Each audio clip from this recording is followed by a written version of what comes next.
For this recording, we will bring the wrench into Substance Painter and texture it. This is meant to be a very introductory level tutorial, so I won't be going into any advanced techniques, and I will primarily be using materials with various masks to create the texture. So first I will start by going to File, New, and make sure it's set to PBR Metallic Roughness.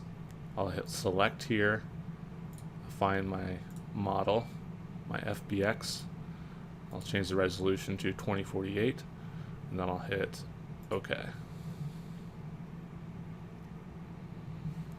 If I hit F on my keyboard, I can frame or focus in on the viewports. And navigating is the same as Maya, so Alt-click in various ways will rotate, pan, and zoom. I can hold Shift, right-click, and drag to rotate the environment and the light around. Before I do anything, I'm going to bake the textures. I'm going to go to Texture Set Settings, scroll down here, click on this Bake Mesh Maps, change the output size to 2048, turn off ID, and check this box, use low poly mesh as high poly mesh. Then I'll hit Bake.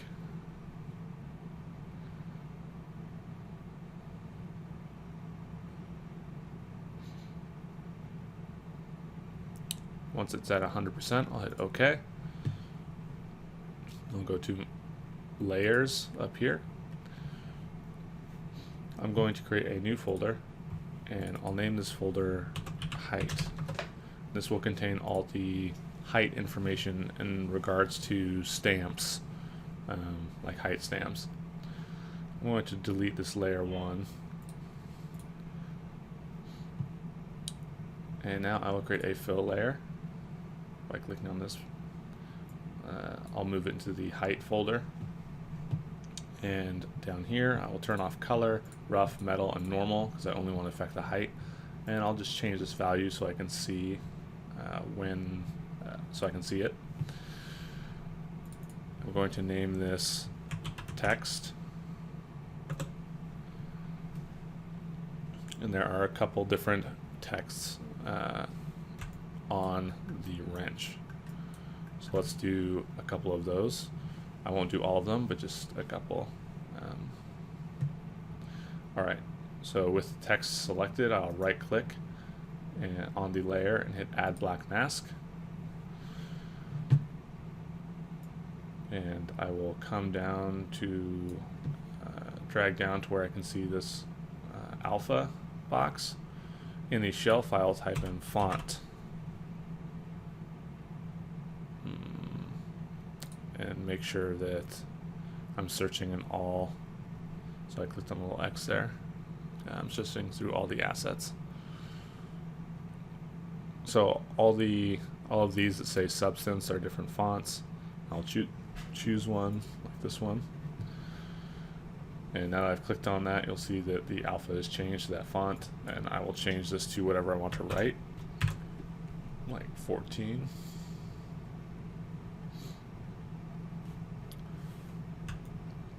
And I'll zoom in on the location that I want to apply this. And I could do it here or here. If I hold Control, click, and drag with the left mouse, I can rotate. I can also come over here and rotate.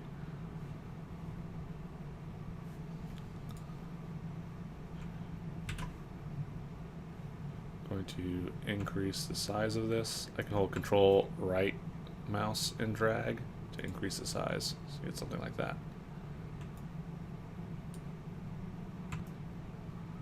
Oops. I accidentally undid, so I'll redo Control Y, Y.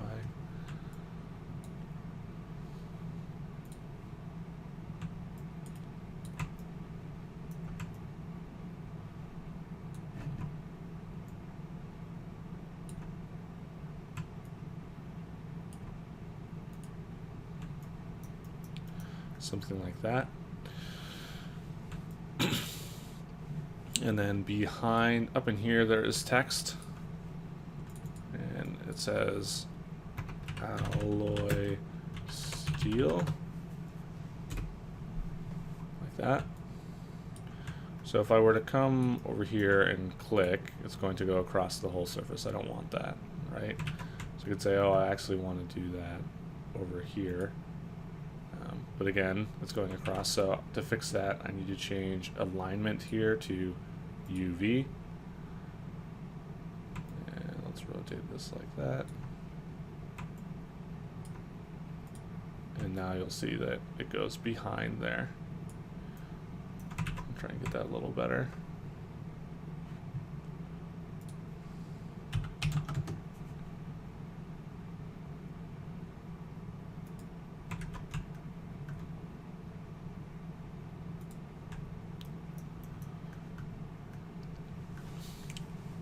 Great, so that is going to be the process for adding all the text. There's a couple 14s down here and some text right there that I will add later.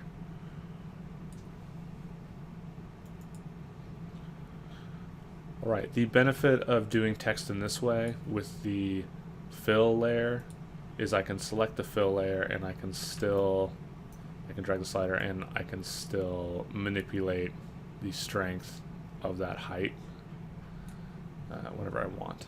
So that's the benefit of doing that. All right, next step, we will create the knurling on here.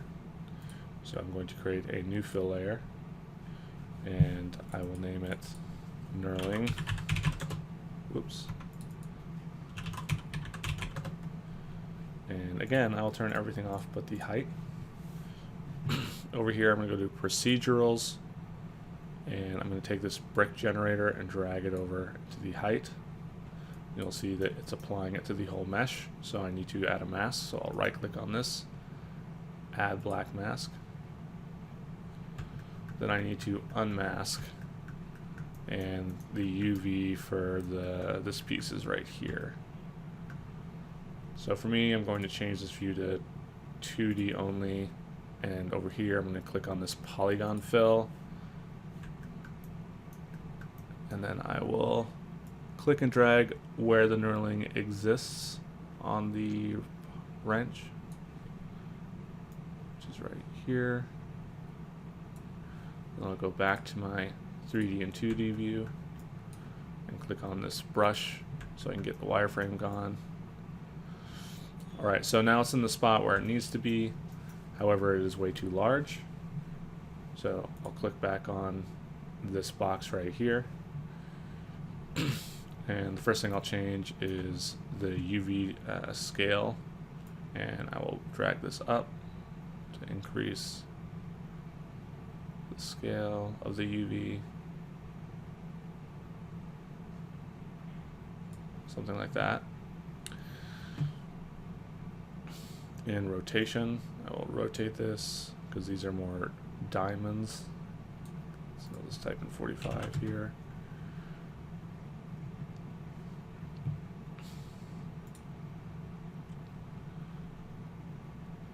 And then they come to a point, so underneath this pattern, I'll click and drag on this bevel, like that.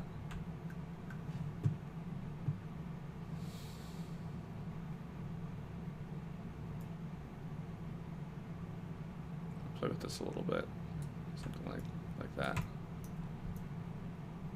Okay, that's good for now. And I can always play with that later. Additionally, I can always play with that later. All right, I'll close that.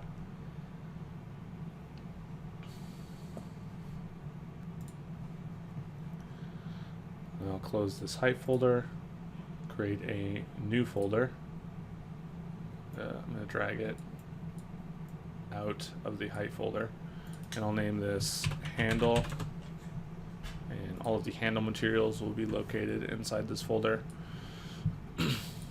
So I'll create a new fill, or actually, no, I'm going to go to materials, and I'm going to choose this steel painted, and drag it into the handle folder. And then on the handle folder, I'm going to right click, add a black mask. Again, that's on the folder. And then I'll go to this polygon fill. And with polygon fill selected, I'll see the wireframe here. I can hit F on the keyboard.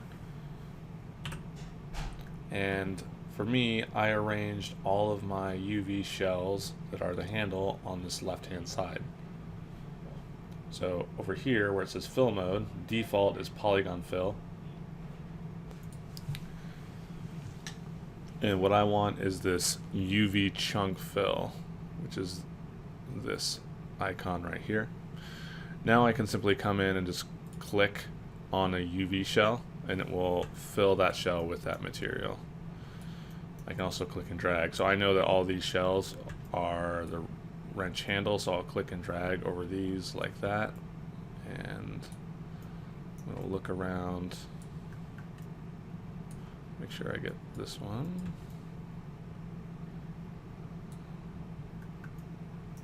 What is this piece? That piece is okay. I got them all.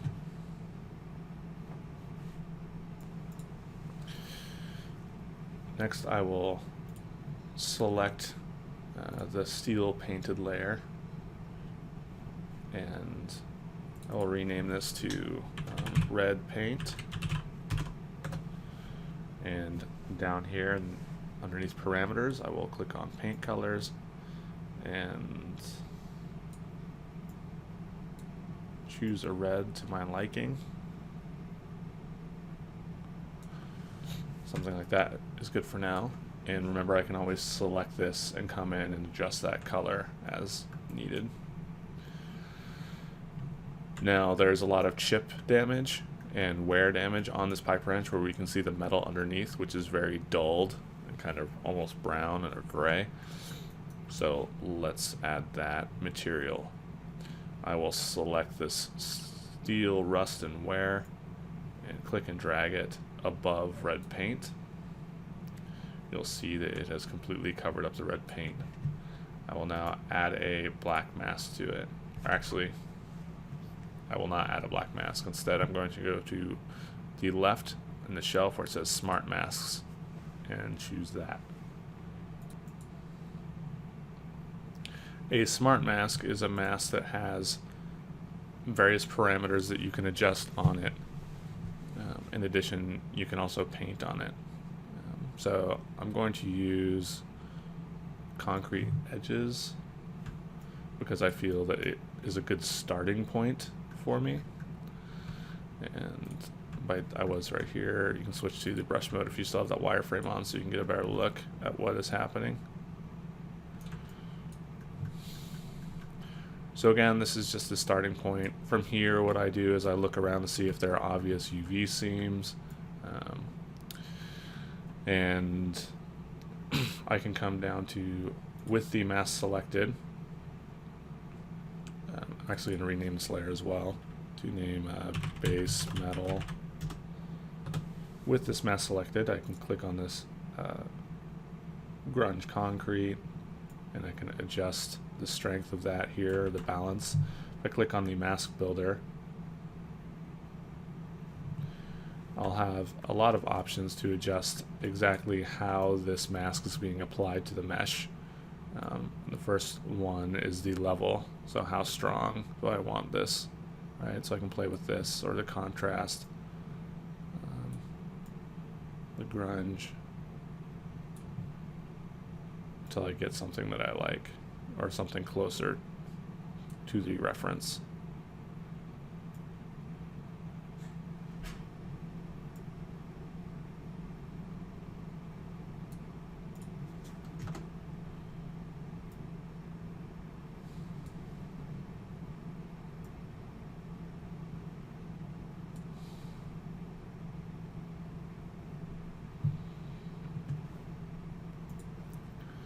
Okay, so I'm going to say this is a good starting point. However, when I look at the mesh, some of these edges are actually still have paint on them, and then good portions have paint off. So I'm going to go to the mask on the right click, and add paint. Then I'm going to go to my brushes, and I can choose any of these, as well as I can make my own alphas. I often find that these are a good starting point. So I'm going to go to Dirt 1. And what I'm about to do here, if I scroll down to the bottom, you'll see this grayscale slider. So if it's set to 1, that means I'm going to paint white, which will uncover the black mask and show what is underneath it. If I'm going to drag it to black, it will cover the mask, right? So I can reapply paint. So I'm going to start by having it on white, and the back of the handle on one side, on the right side, is missing a lot of paint. So I could come in here, decrease this brush size, and begin to take some of that away, like so. It is important when doing this that it's looking natural, right? So using your reference as much as possible is key. You should have your reference images open for this. What we want to avoid is having obvious brush strokes. I'm going to paint some paint back in here.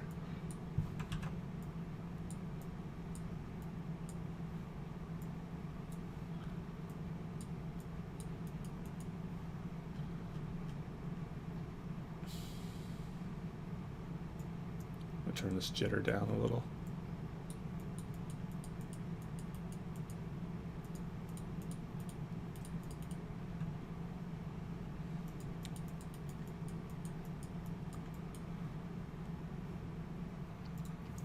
So the basic steps of doing this after you've baked the mesh and you're staying organized up here with folders and masks is you will apply a starting material to each piece, and then you will use another material for damage and or rust, and then you'll use masks to get that material to be applied to the surface appropriately, such as I'm doing down here. So I'm going to do that for each piece. And after starting with the basic material, you'll want to look at the reference, and this particular wrench has so it has paint and steel and rust and damage, but it also includes like dust and dirt and some grime and spots, right? And so you'll want to include that as well. In the next video, I will show you how to render an eye ray